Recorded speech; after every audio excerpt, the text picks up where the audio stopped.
saya kemarin melamar menjadi Dirut TVRI, di mana pada saat itu Bang Helmy juga teman-teman juga tahu diberhentikan. Saya dianggap jadi jauh sama Bang Helmy. Nah, saya mau mengatakan kepada YouTubers dan juga semua teman-teman yang lain bahwa apapun yang terjadi dengan Bang Helmy, dengan karir keprofesionalnya, keprofesionalitasannya, itu menurut saya tidak akan pernah memotong sejarah yang sudah pernah dilakukan oleh keluarga Yahya kepada Sirait.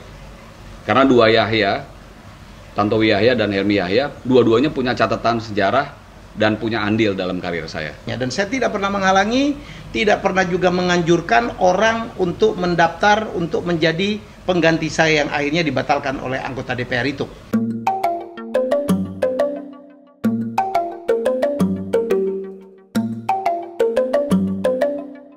Hari ini saya akan membalik ya sekali lagi.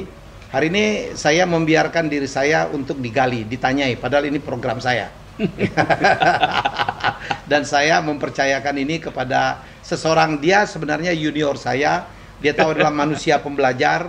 Ya, pernah bekerja juga di Triwarsana, dia membantu saya, pernah saya percaya menjadi host pada saat saya membuat salah satu kuis saya yang saya paling suka, namanya Gladiator. Saya waktu itu nonton Gladiator yang dibintangi Russell Crowe, saya bilang, saya akan bikin kuis judulnya Gladiator.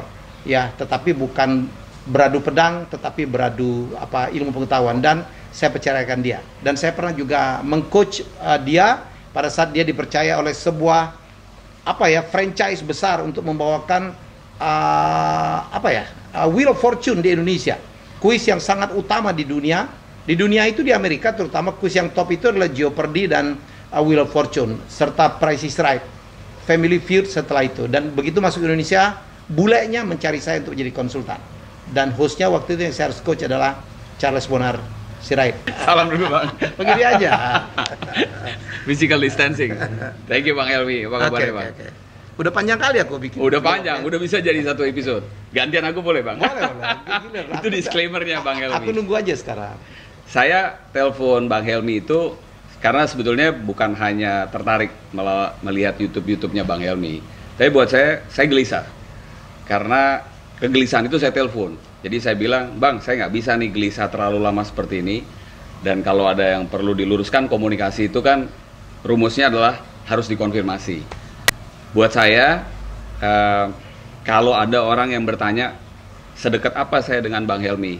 Ya berarti ini mungkin bisa karena satu, nggak pernah ada sejarah itu diceritakan atau untold story yang hari ini mau coba saya buka. Yang kedua, ya karena memang tidak di dalam setiap perjalanan Bang Helmy itu saya ada. Tapi saya mau sampaikan kepada semua generasi muda bahwa ini menurut saya pengalaman yang saya ambil ini membuat saya harus bisa melakukan konfirmasi. Orang komunikasi itu harus konfirmasi. Teman-teman juga mungkin tahu, saya kemarin melamar menjadi Dirut TVRI, di mana pada saat itu Bang Helmy juga teman-teman juga tahu diberhentikan.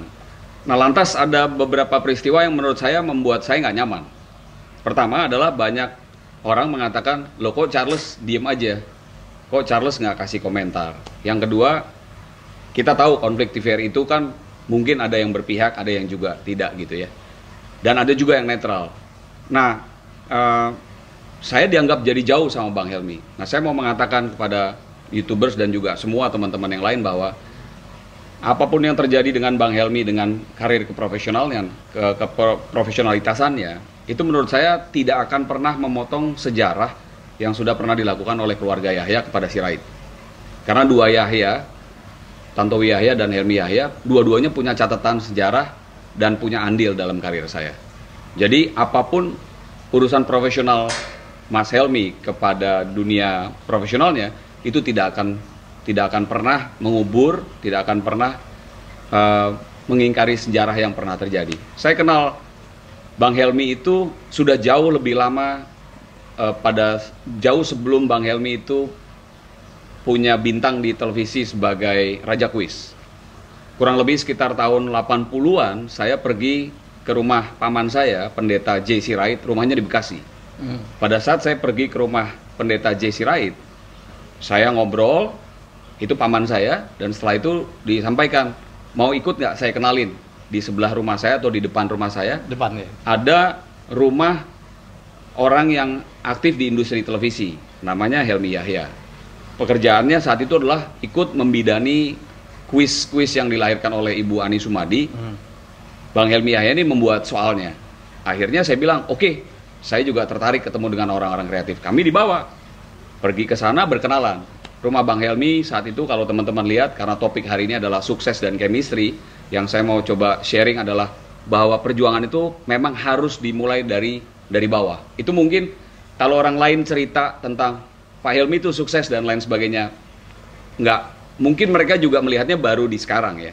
Kalau saya harus bilang bahwa mungkin ini lebih membumi. Saya melihat perubahan apa yang terjadi di Bang Helmi itu sejak dulu sampai sekarang. Jadi saat itu di Bekasi rumahnya tidak sebesar sekarang. Dan saat itu Bang Helmi betul-betul mungkin masih kelihatan seperti auditor, akuntan karena di stan kan. Ya. Dan ya sederhana ya. gitu loh, sederhana. Nah yang saya mau sharing hari ini adalah proses perjalanan karirnya. Itu mudah-mudahan yang bisa juga memberikan lesson learn buat generasi di bawah saya, di bawah Bang Helmi. Jadi yang saya mau sampaikan kepada teman-teman semua, kalau teman-teman juga mengalami hal yang sama seperti saya rasa kita sebagai anak muda harus tetap bisa hormat dan respect pada orang tua. Harus bisa tetap hormat dan respect kepada orang yang telah meletakkan sejarah buat karir kita. Kalau saya mau, justru saya bisa datang kepada Bang Helmi untuk minta pekerjaan, minta project pada saat beliau menjabat pada posisi penting. Tapi saya mau sampaikan bahwa nggak setiap saat yang namanya artis yang dipercaya itu harus masuk dalam kehidupan sehari-harinya. Jadi ketika di Triwarsana saja, saya kalau mau minta pekerjaan pada saat itu saya rasa saya bisa. Karena saya ikut bantu aktif di belakang Roda Impian dan lain sebagainya. Tapi saya yakin saat itu kompetensi yang diperlukan Bang Helmi kepada saya itu sebagai pembawa acara. Dan saya tahu mengukur kemampuan diri saya. Bukan menjadi orang yang setiap hari harus ketemu sama Bang Helmi. Nanti nggak bisa manage dengan baik tuh. Kadang-kadang jadi presenter, kadang jadi karyawan atau profesional. Yang mana gitu. Jadi saya juga termasuk yang dalam tanda kutip kemarin tidak mau mengganggu Bang Helmi di TVRI. Tidak minta pekerjaan, tidak datang. Padahal kita tahu yang datang juga banyak. Yang minta kerjaan juga banyak. Tapi saya tahu persis kedua orang abang saya ini, Bang Tantowi dan Bang Helmi, itu mengambil orang tuh karena kompetensi, karena profesionalitas. Bentar. Ini karena yang punya acara aku dan Charles juga ikut memiliki. Saya bisa loh, nggak ngintrap gitu. Charles bicara sangat lama itu, aku itu, ini hampir 10 menit dia ngomong sendiri kan. Dan ya saya menyimak. Ada satu hal yang belum harus saya klarifikasi terkait dengan Charles Bonar Sirait mendaftar menjadi Dirut TVRI dan dikatakan kok nggak izin sama saya. Saya bilang lah, emang semua orang yang ingin menggantikan saya harus izin? Tidak lah, ya kan, itu dua hal yang berbeda. Jadi tidak akan pernah, betul kata Charles, this is really professional. Jadi tidak pernah ada hubungannya dan saya tidak pernah menghalangi, tidak pernah juga menganjurkan orang untuk mendaftar untuk menjadi pengganti saya. Makanya kalau ditanya, ada yang tanya, Charles sedekat apa sama Bang Helmi? Kalau dalam konteks hal-hal yang tadi kita bicarakan, saya pasti dekat jawabannya. Tapi misalnya teman-teman banyak yang juga tanya, kok nggak bantu dan nggak mendukung Bang Helmi di TVRI? Nah di dalam konteks itu saya nggak dekat, gitu loh. Jadi saya juga nggak tahu. Waktu diangkat saya nggak tahu dan saya nggak mau ganggu Bang Helmi di sana. Hidup saya berubah pada saat jadi Dirut TVRI. Iya, tiba-tiba jam 8 harus di kantor. Dan saya, sebelum TVRI berubah, gila saya. Pulang ke rumah jam 9, jam 10, jam 11. Sabtu masuk, Minggu masuk, kunjungan ke daerah. Speed, saya udah bilang sama teman-teman di TVRI, kita ini nomor 15, kita nomor buncit, tahu nggak? Kalau kita mau mengejar, kita harus berlari, bekerja, lebih keras, lebih cepat dari orang yang kita mau kejar. Dan saya harus menjadi komandan. And you do it by passion. And you do it with your passion. Not only passion, saya melakukannya dengan memberikan contoh. Tidak mungkin kita menyuruh orang berlari kalau kita tidak berlari. Kita kan motivator. Saya selalu mengatakan, we cannot motivate people if we are not motivating enough. Ya, itu yang saya lakukan. Kenapa TVRI yang dulu tidak pernah bisa dirubah di zaman kami cukup 2 tahun berubah drastis. Kita pernah top 10, pernah nomor 8 TVRI, dia nomor 15 bayangkan. Tiba-tiba orang nonton TVRI. Ya, jadi tiba-tiba, Orang senang dengan acara-acara kita. Ya, bukan saja karena Liga Inggris dan sebagainya, acara-acara news kita TVRI sekarang bagus sekali dan sekarang mendapatkan kepercayaan dari pemerintah untuk belajar jarak jauh ya. Jadi ya kita senang lah. Artinya Pak TVRI itu udah mulai diperhatikan orang. Tugas saya selesai. Udah Pak. Tuhan dia tetap malah support. Oh iya, Tuhan punya rencana lebih baik. Dan itu yang selalu begitu. Hari ini saya diberhentikan oleh Dewas TVRI. Postingan saya sikapnya juga sama. Sikap kakak tetap sama. Sama. Tuhan Allah punya rencana lebih baik untuk kita. Ya, hari ini saya diberhentikan menjadi Dirut TVRI. Kesempatan saya lebih dekat dengan keluarga. Oh, bukan itu rezeki segala macam mengalir luar biasa. Saya dapat banyak sekali kesempatan. Jadwal seminar saya dan tarifku naik, Mas. Itu apa les? 3 kali lipat ku naik kan? Ya, dibeli orang. Oke. Ya, jadi menurut saya sih benar. Ada hikmahnya, Selalu. Ada hikmahnya. Itu belum pernah balik lagi. Kemarin pada saat ditayangkan di TVRI lagi, Bang Helmy malah memilih Ferry Salim. Jadi nggak pernah juga terbayang. Oh iya, nggak mungkin dong. Saya masa jadi dirut masih siaran. Enggak lah. Saya profesional. Ya, apalagi saya harus kerja keras lah ya kan. Walaupun di tahun kedua sebenarnya saya bisa kalau mau, karena udah longgar. Udah PR-nya ya rumput-rumput tingginya udah mulai dibabat-babat. Sebenarnya kan waktu tahun kedua saya lebih pada maintain aja tuh, mempertahankan supaya speednya, supervisi ya nggak sekeras pada tahun-tahun pertama. Bang Helmy, tapi saya nggak mau. Bang, I think I have to go back dan this is my last questions for you. What kind of passion that you haven't achieved in this life? Aku sih udah happy banget. Saya bukan seorang yang ambisius, Charles. Saya bukan orang yang ambisius, enggak lah. Saya selalu bersyukur kepada Allah bahwa saya diberikan kesempatan untuk mencapai lebih dari yang saya mimpikan sekalipun. This is more than you expected. Oh iya. Saya anak pedagang kaki lima lah. Begitu diterima jadi pegawai negeri, saya pikir saya bisa jadi kabit aja, kabak gitu, eselon 2 aja mungkin saya udah suka banget gitu ya kan. Eselon 3 itu, eselon 2 misalnya jadi direktur, udah mewah betul. Tetapi ternyata Allah mengabulkan jauh lebih daripada yang saya mimpikan sebelumnya. Ya, walaupun saya pikir itu buah dari sebuah kerja keras ya. Saya bekerja keras. Jadi saya pikir, orang bilang, Mi, mau balik lagi nggak ke politik? Saya sekarang dirayu-rayu lagi untuk nyalon bupati, nyalon apa, gubernur. No. Enough is enough. Itu bukan dunia saya.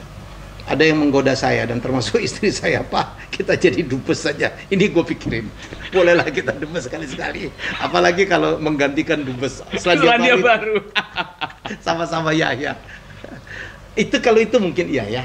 Sekarang pun saya banyak dapat tawaran, Charles. Saya dapat banyak tawaran jadi CEO, mimpin organisasi, mimpin perusahaan. Enggak tuh, saya nggak terlalu tergoda. Kecuali memang udah tidak bisa saya tolak ya. Saya senang begini nih.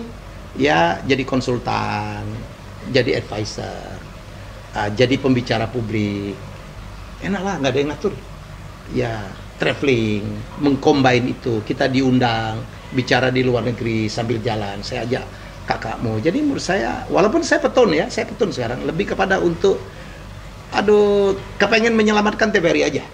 Sayang TVRI, ya, bayi yang dulu merangkak-rangkak dan udah mulai bisa berlari dan sekarang mulai tersendat-sendat. Lebih kepada country call lah ya.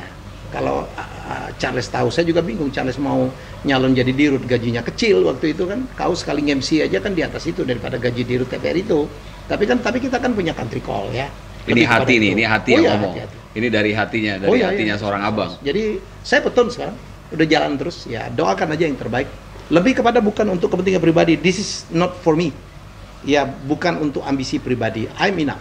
Legacy saya sudah dikenal sebagai orang dengan tim saya, dengan Abni Jaya Putra, dengan Isnan Ramanto, dengan Tumpak Pasaribu, dengan Rini Patmirehata, dengan Supriyono yang jadi PLT itu adalah 6 direksi yang berhasil membuat TVRI kembali ditonton. Sudah sebenarnya. Tetapi ini ada hal pikiran lain last minute gitu, hari terakhir kesempatan petun, I do it gitu. I did it. Ya, semoga tapi saya ya terserah aja. Saya serahkan semuanya kepada Allah. Kalau mau jadi jadilah, kalau enggak tidak. Saya sudah sangat bahagia.